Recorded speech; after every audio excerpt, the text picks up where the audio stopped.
উৎসর্গ করা। অনেক সংসারেই দেখা যায় কোনো পুরুষ বা মহিলা অবিবাহিত থেকে যায় সংসারের জন্য।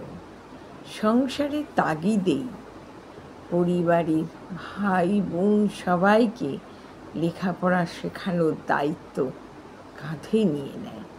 কারণ হয়তো বাবা এই পৃথিবী ছেড়ে চলে গেছে তাদের, তাই সমস্ত দায়িত্ব গিয়ে পড়ে বড় দাদা বা দিদির উপর। তাতেই নিজের জীবন উৎসর্গ করে অন্যের কাজই করতে থাকে তারা। সে হয়তো বেশি দূর লেখাপড়াও শিখতে পারে না, তবুও কষ্ট করে উপার্জন করে পরিবারের সকলের জন্য সুখের চিন্তা করে। কিন্তু এই ভাই বোনেরা প্রতিষ্ঠিত হয়ে যে যার মতো নিজেদের জীবন গুটিয়ে সেখান থেকে সরেই পড়ে।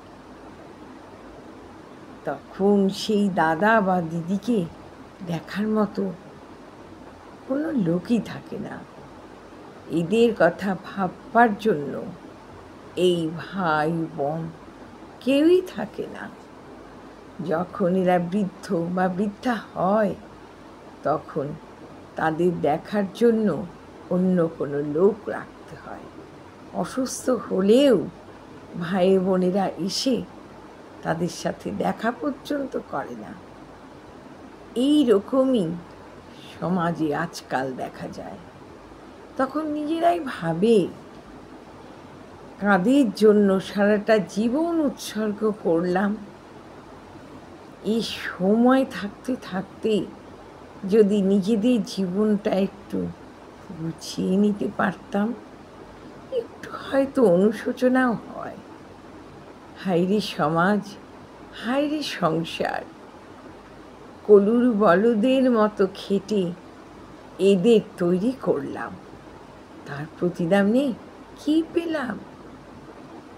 আফসোস করতে করতেই তাদের জীবন কেটে যায়। কিছু বলার মতো ভাষাও নেই, করারও কিছু নেই। এই ভুল যেন জনে জনে না করে।